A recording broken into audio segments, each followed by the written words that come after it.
Hello, everybody, and I want to say welcome to the first episode, first book, first issue, the premiere of the Geek Coast channel. I am your host, the Wizarding Demigod David, and I hope you are doing fantastic no matter where you are in this universe. So, before we start the show, I have two things I want to say. First, I do apologize for this taking too long to make. Thanksgiving happened right around time the introductory video I did, and I spent a good amount of time with friends and family, so kind of got distracted with that. And then I had some other personal issues where it kind of prevented me from doing this episode. But I'm back. I'm going to try to do a set schedule, try to figure it all out, and once I have that schedule set, I'll let you guys know, and hopefully this will be something that will keep on going.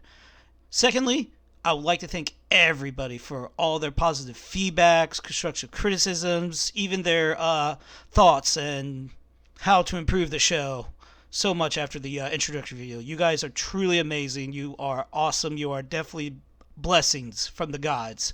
And just keep being you guys. You guys are truly amazing. In this universe, there's not many people like you. And I just want you to know, keep being you. You guys are awesome. Thank you. So, after all that, let's start the show. So, this will be a spoiler part of the Cowboy Bebop live-action series from Netflix.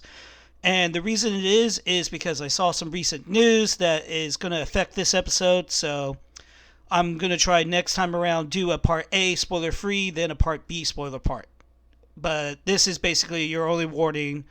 If you have not seen the show, even though the show's been out for a while, and because of recent news, maybe some people will not care to watch it now, or maybe you want to watch it and not hear anything spoiler-wise. So, anywho, here we go. And this is your final warning. Seriously, final warning. Alright, that's it! Alright, so, Cowboy Bebop. I actually liked it. I enjoyed it. I want to say it's definitely one of the best live adaptations from anime that Netflix has done. And there is definitely some positive stuff, and also equally amount negative stuff too on the show, especially on certain changes of characters, and also kind of like their view of the world of Cowboy Bebop. But like I said, there was still equal amount of positivity. Like the three main leads for Spike, Faye, and Jet were all perfectly chosen actors. They did the roles correctly. I felt like they felt like they were from the original anime. Like they kept the heart and spirit of it. Their quick jokes, their humor, even Spike, which he's pretty much like a Bruce Lee type of like philosophy of like cool, calm, but also he does have his dark past, which does show from the anime, and they did really good on that so much. And also which is kind of unfortunately for what I'm about to say next, for the other characters, the ones that played Vicious and Julia, they were the ones that changed the most. Like, it was weird because Vicious in the original anime, he was like, as his name is, he's vicious. He's cold, murderous, psychopathic. He kills. Like, he has a reason to kill, or no reason to kill at all, and he enjoys it. He's literally the definition of like someone with vicious attitudes. So it was weird seeing him being not vicious, like kind of like, I don't know, it was weird. Like there were some moments he was vicious, and then there were some moments like he was, I don't know how to describe it, like just like I don't know, it's weird, just someone who's quick to kill but doesn't think, or rages too much or something. I don't know. They did his character very weird, very odd. And the thing also about Vicious from the anime, he was actually a very intelligent person. Like, he knew what he was doing on some of his attacks. And eventually to take over the syndicate. But this version of Vicious in Netflix seems like he had no really outlandish plan or way to take over the syndicate, which technically he kind of doesn't at the end.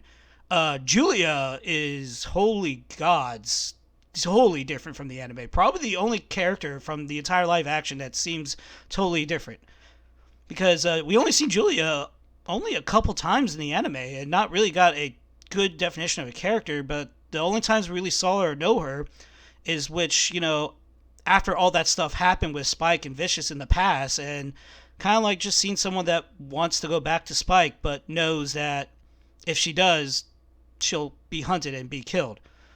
The live action version of Julia is basically she's married to Vicious. She's in an abusive relationship, definitely on that, but she became like a weak character and then eventually somehow ends up taking over the syndicate. Like, I don't know, it was weird. To me, it was very out of character of her from the original anime, but again, this is their own adaptations. Like I said, these adaptations sometimes you get some good things and some bad things from it, and it can make or break, shows like that. And unfortunately, I think from people who criticized the show, and then the audience score was also very low.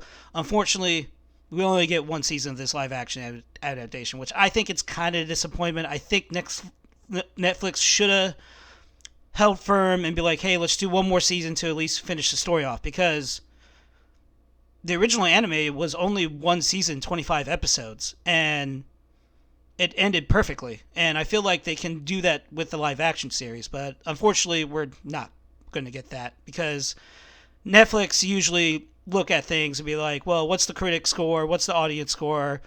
How much viewership we got out of it? And then probably listen to everybody else. And unfortunately, I guess they succumbed to the critics, audience, the negative reviews, and just decided to, hey, let's just cancel it and focus on something else. So it's really, to me, unfortunate, because I did enjoy the show. Like, bringing back the same composer who did the music was absolutely amazing. The fight scenes were awesome. The visual effects alone were great. Like, it felt like you were back in the world of Cowboy Bebop, in my personal opinion, visually alone. But yeah, and it also sucks too, because at the end they finally introduced Ed, and I liked the actress that played Ed and how she bringed her out. Like, once I saw Ed, I was like, it's Ed. That's awesome. Maybe we'll get to see more of her in the next season. But unfortunately, we will not. So that's pretty much all I got on my thoughts and feelings on this show. Like I said, I wish Netflix would just held firm and do at least one more season just to end it off, like just two seasons. But well, we all can't get what we want sometimes, so that's unfortunate. So, anywho, this will be the end of the show, and if you guys want to leave your thoughts and feelings on it, put it down in the comment section. Also, if you haven't done it before, give a like and subscribe. And also, share it to your friends. Share it to your family. Share it to your dog, your cat. Maybe your fish wants to see it. I don't know. Just share it. Anywho, guys, I appreciate all you guys. I love you all. And then until the next time, stay geeky, my friends.